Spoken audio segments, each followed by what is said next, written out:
From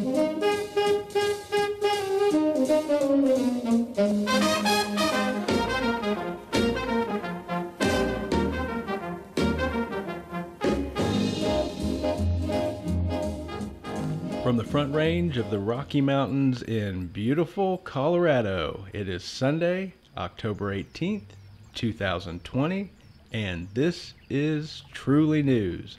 I am your host, Jason Van Sickle. I hope that your weekend has been going well. As we begin this new day, let's focus on increasing your knowledge and expanding your insights with a review of today's news. As always, we start with a look at the top headlines from across the country. From the Wall Street Journal, long lines, early ballots, and new polls all point to heavy voter turnout this election. Analysts predict the highest turnout in over a century as voters flock to polling sites. Long lines at early voting sites, huge increases in mail-in ballots due to the pandemic, and polls showing sky-high enthusiasm for voting are all pointing to record turnout in the 2020 presidential election. And from CNN, McConnell announces votes Tuesday and Wednesday on GOP stimulus measures. Senate Republicans on Tuesday will try to advance a standalone Paycheck Protection Plan bill to help small businesses reeling from the coronavirus pandemic before moving on Wednesday to vote on the same $500 billion stimulus bill that Democrats blocked last month. The votes, which Senate Majority Leader Mitch McConnell announced on Saturday, came as he tries to put increasing political pressure on Democrats to support the Paycheck Protection Plan measure while negotiations over a sweeping coronavirus relief package remain stalled. From the New York Times, as the coronavirus surges, a new culprit emerges: pandemic fatigue. Exhaustion and impatience are creating new risks as cases soar in parts of the world. Quote, "They have had enough," unquote, one U.S. mayor said of her residents. With no end in sight, many are flocking to bars, family parties, bowling alleys, and sporting events, much as they did before the virus hit. And finally, in our look at the top headlines, here are the stories that are crossing the wire at Reuters News. Thousands marched to the U.S. Supreme Court in Washington on Saturday to commemorate the late Justice Ruth Bader Ginsburg and protest President Trump's rush to put through Amy Coney Barrett as her replacement. Also, on the campaign trail, U.S. President Donald Trump has been seeking to boost his standing in the battleground state of Florida, while rival Joe Biden has been touring the swing state of Michigan. And in your final headline from Reuters, global coronavirus cases rose by more than 400,000 for the first time late on Friday. That is a one-day global record increase as much of Europe enacts new restrictions to curb the outbreak. And those are your top headlines for today. To put us all in a better mood after those headlines, we now present our Top 5 Joke Countdown.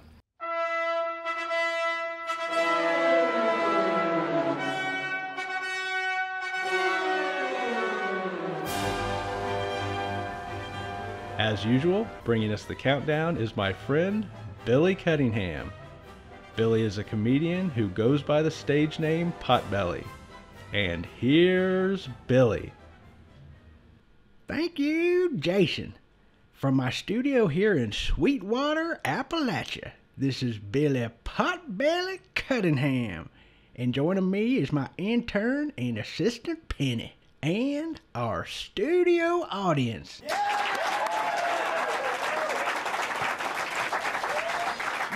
Yeah, thank you and welcome.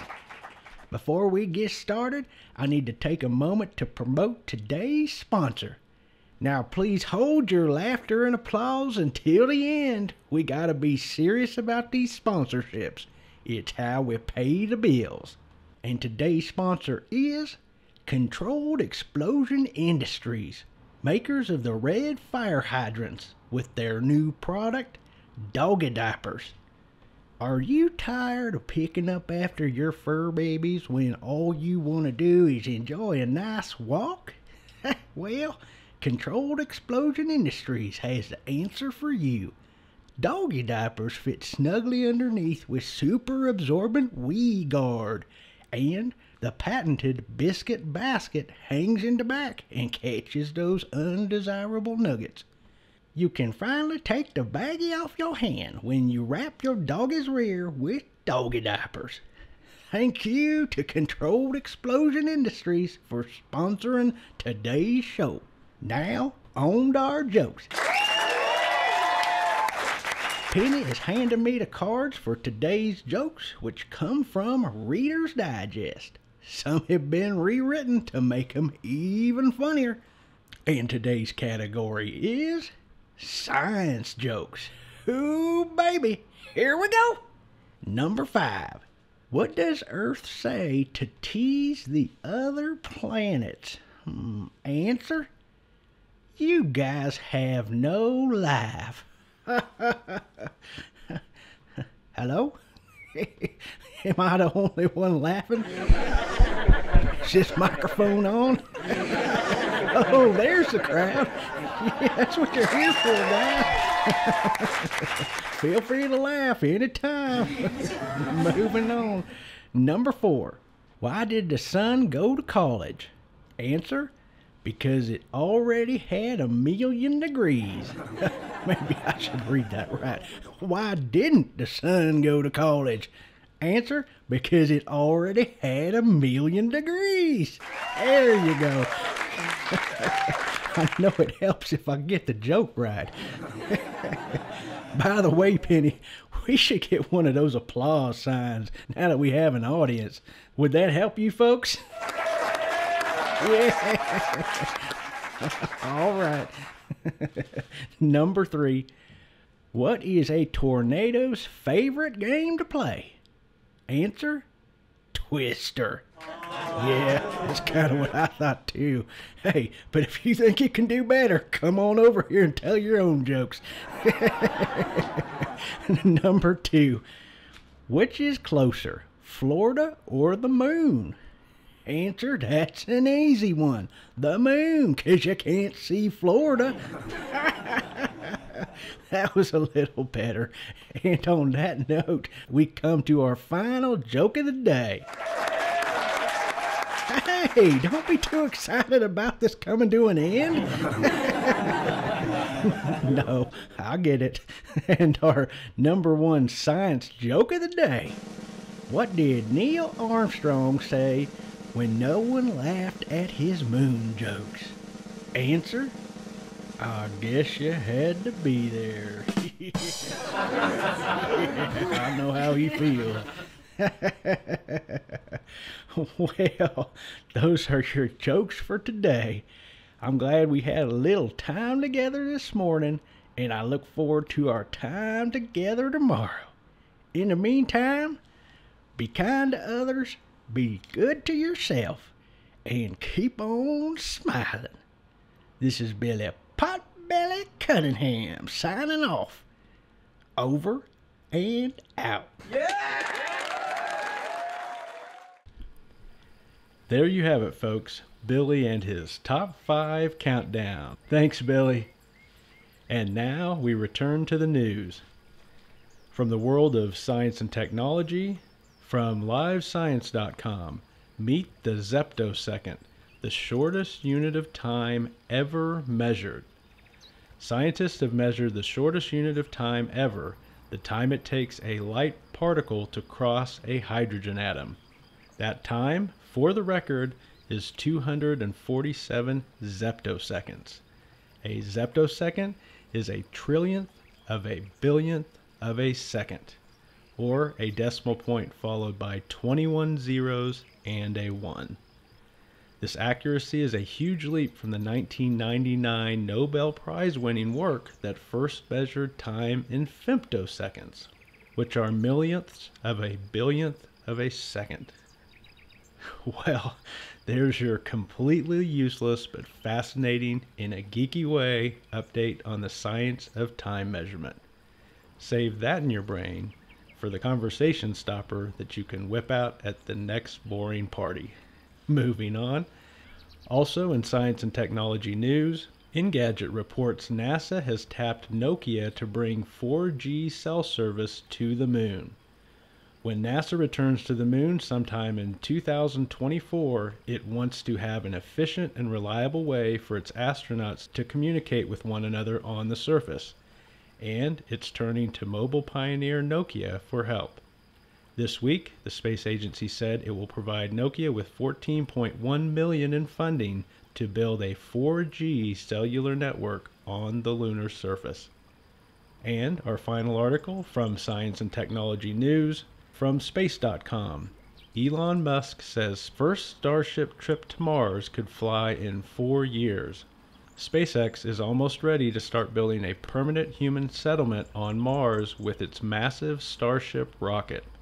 The private spaceflight company is on track to launch its first uncrewed mission to Mars in as little as 4 years, SpaceX founder and CEO Elon Musk said Friday at the International Mars Society convention.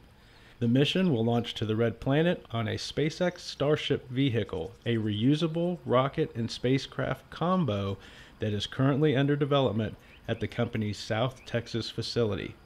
SpaceX is also planning to use Starship for missions to the moon starting in 2022, as well as a much faster mode of potential transportation for trips around the Earth. And those are your science and technology headlines for today. In health news, Good Morning America reports on Saturday, the United States officially passed the 8 million mark for confirmed cases of COVID. Also in health news, from Healthline, is fructose linked to ADHD and other neurodevelopment disorders? Food has a long history of being used to alter how we feel. Caffeine boosts our mental alertness. Foods like macaroni and cheese or a deep dish pizza can be a comforting meal after an emotionally draining day. And a fresh salad can be just the thing when we're feeling sluggish. The flip side is that what we eat can also negatively affect our mood. Think post-party hangovers, pre-caffeine morning fog, and late-day sugar crashes. Chronically, diet may contribute to symptoms related to ADHD, bipolar, and other neurodevelopment disorders. While many studies have found links between diet, in particular sugar, and the behaviors seen with these conditions, the reason for the connection is not clear. Now, a group of researchers from the University of Colorado suggests the answer may lie in our evolutionary past. In a paper published on Friday in the journal Evolution and Human Behavior, researchers outline a possible role for fructose in increasing the chance of these disorders. And that is your health news for today. Now, we take another break from the headlines for today's Words of Wisdom. To present this segment is Dr. Albert Feinstein, my philosophy professor from college. And here is Dr. Feinstein. Thank you, Mr. Van Siegel. Hello, and welcome to today's Words of Wisdom. Today's Words of Wisdom are from Benjamin Franklin, who said, "The doors of wisdom are never shut." The definition of wisdom is having experience, knowledge, and good judgment. Those qualities empower people with insight and the ability to make better decisions in life. That is incredibly important, and as Benjamin Franklin points out, access to wisdom is always available. That is even more true today than it was in Franklin's time. We now live in an era where people can share experiences on social media and access almost all of human knowledge through the internet. What an amazing access to resources and opportunity. Don't waste that precious access to wisdom. Take every opportunity you have to seek out new knowledge and experience, and work to exercise your good judgment. If you do, then you will continue to grow wiser. And those are your words of wisdom for today. Until next time, keep seeking wisdom and believe in your incredible potential. Good luck. Thank you, Dr. Feinstein. We appreciate your words of wisdom and your encouragement. Now, we return to our review of the day's news. In entertainment news, we start with new movies, and today's movie is The Secrets We Keep, starring Noomi Rapace, Joel Kinnaman, and Chris Messina. This movie falls into the categories of drama and thriller. And here is the description from IMDb. In post-World War II America, a woman rebuilding her life in the suburbs with her husband kidnaps her neighbor and seeks vengeance for the heinous war crimes she believes he committed against her. The Secrets We Keep is available to rent on YouTube and Google Play. Moving on, we look at newly released shows, and today's show is Hannah, starring Esme Creed Mills, Morelli Enos, and Joel Kinnaman. This series falls into the categories of action and drama. And here is the description from IMDb.